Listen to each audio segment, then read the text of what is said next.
নমস্কার বন্ধুরা, আপনাদের সকলকে স্বাগত জানানো হচ্ছে। আজকের এই ভিডিওতে আমরা জানব গুরু পূর্ণিমা 2026 সম্পর্কে সম্পূর্ণ বিস্তারিত তথ্য।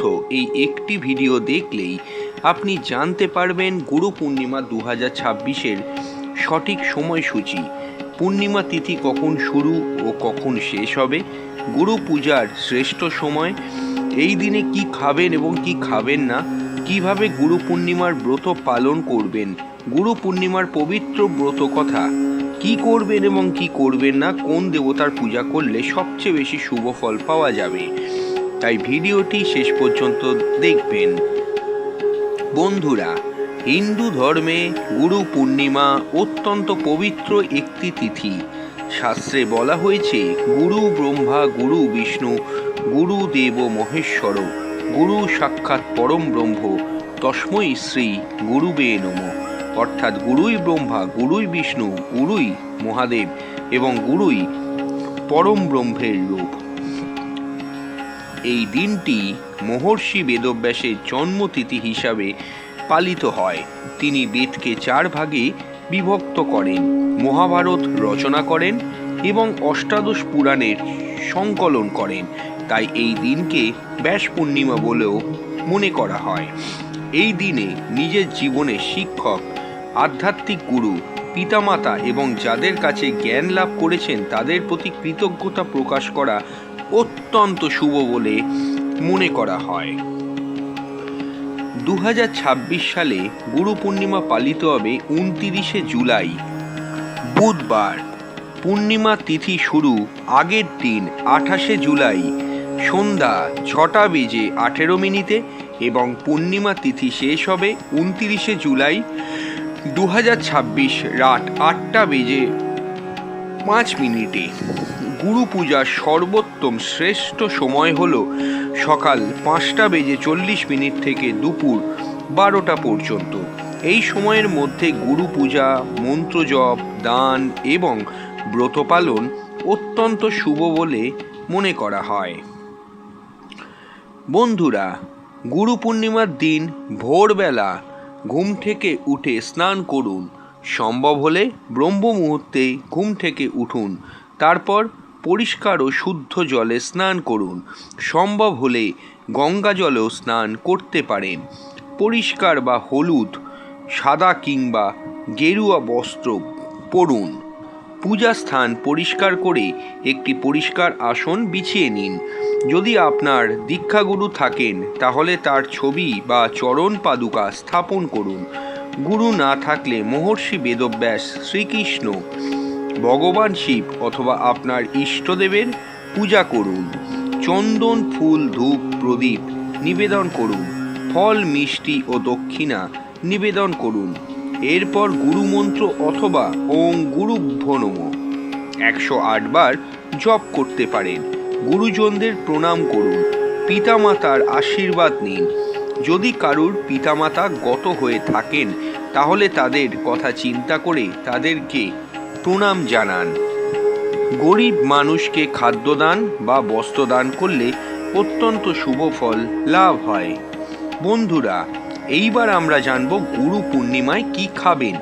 এই দিনে সাত্ত্বিক আহার গ্রহণ করা সব থেকে শ্রেষ্ঠ, যেমন দুধ, দই, ফল, ক্ষীর, পায়েস, আটা বা গমের রুটি, মুগ ডালের খিচুড়ি, সিদ্ধ সবজি, পনির, তুলসীযুক্ত জল। প্রচুর পরিমাণে বিশুদ্ধ জল পান করুন। অনেকে এই দিনে উপবাস ও ফলাহারও করতে পারেন। এই দিনে কি খাবেন না? আমিষ জাতীয় খাবার কখনোই কিন্তু চলবে না। মদ বা নেশা জাতীয় দ্রব্য সেবন করা চলবে না।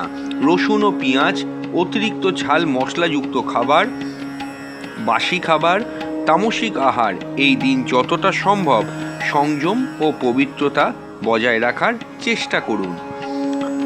এইবার আমরা জানব গুরু পূর্ণিমার পবিত্র ব্রত কথা।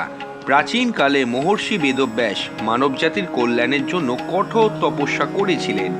তার অসীম জ্ঞান ও সাধনার মাধ্যমে বেদের জ্ঞান সাধারণ মানুষের কাছে পৌঁছে যায়। তার শিষ্যরা প্রতি বছর আষাঢ় পূর্ণিমায় গুরুদেবের পূজা করতেন। এক বছর প্রচণ্ড বৃষ্টি হচ্ছিল। অনেক শিষ্য ভাবলেন এত বৃষ্টিতে যাওয়া সম্ভব নয়, কিন্তু এক দরিদ্র শিষ্য ভিজে কাদা মারিয়ে গুরুদেবের আশ্রমে পৌঁছালো। সে বলল, গুরুদেব, আপনার আশীর্বাদ ছাড়া আমার জীবনের কোনো মূল্য নেই। মহর্ষি বেদব্যাস অত্যন্ত সন্তুষ্ট হয়ে তাকে আশীর্বাদ করলেন। তিনি বললেন, যে ব্যক্তি আন্তরিক ভক্তি নিয়ে গুরু সেবা করবে তার জীবনে জ্ঞানের আলো কখনো নিভবে না। ধীরে ধীরে সেই শিষ্য জ্ঞানী, সম্মানিত ও সফল ব্যক্তি হয়ে উঠলেন। এই ঘটনার পর থেকেই গুরু পূর্ণিমায় গুরু বন্দনা, গুরু পূজার প্রচলন আরও ব্যাপকভাবে ছড়িয়ে পড়ল। এই ব্রত আমাদের শেখায় গুরুর প্রতি শ্রদ্ধা মানেই জ্ঞানের প্রতি শ্রদ্ধা। যেখানে জ্ঞান আছে সেখানে অন্ধকার দূর হয়। গুরু পূর্ণিমায় কি কি করবেন? সর্বপ্রথম ভোরে স্নান করুন। দ্বিতীয় হলো গুরু বা শিক্ষকদের প্রণাম করুন। এরপর গীতা পাঠ করুন। বিষ্ণু সহস্রনাম বা গুরুস্তোত্র পাঠ করুন। গরিব মানুষকে দান করুন। বৃক্ষরোপণ করুন। গুরু দক্ষিণা প্রদান করুন। পিতামাতার সেবা করুন। জপ ও ধ্যান করুন। ইতিবাচক চিন্তা করুন। এই দিন কি করবেন না? সর্বপ্রথম কারুর অপমান করবেন না। গুরু বা শিক্ষক সম্পর্কে খারাপ কথা বলবেন না। অহংকার করবেন না। মিথ্যা কথা বলবেন না। রাগ ও ঝগড়া এড়িয়ে চলুন। নেশা করবেন না। অকারণে সময় নষ্ট করবেন না। জীবজন্তুকে কষ্ট দেবেন না। বন্ধুরা, এই দিনে আপনি কোন ঠাকুরের পূজা করবেন আসুন জেনে নেওয়া যাক। গুরু পূর্ণিমায় বিশেষভাবে পূজা করা হয় মহর্ষি বেদব্যাস, নিজের দীক্ষা গুরু, ভগবান শ্রীকৃষ্ণ, ভগবান শিব এবং ভগবান বিষ্ণু, মা সরস্বতী, দক্ষিণামূর্তি শিবকে অনেক স্থানে আদি গুরু রূপে পূজা করা হয়। আপনার ইষ্টদেবের পূজাও এই দিনে অত্যন্ত শুভ। বন্ধুরা, গুরু পূর্ণিমা শুধু একটি ধর্মীয় উৎসব নয়, এটি কৃতজ্ঞতা, জ্ঞান, নম্রতা এবং আত্মোন্নতির দিন। এই দিনে গুরুর আশীর্বাদ গ্রহণ করুন, ভালো কাজের সংকল্প করুন এবং জীবনের অন্ধকার দূর করে জ্ঞানের আলোকে গ্রহণ করুন। আপনাদের সকলকে গুরু পূর্ণিমার আন্তরিক শুভেচ্ছা ও শুভকামনা রইল। ভিডিওটি ভালো লাগলে অবশ্যই লাইক করুন, শেয়ার করুন এবং চ্যানেলটি সাবস্ক্রাইব করতে ভুলবেন না।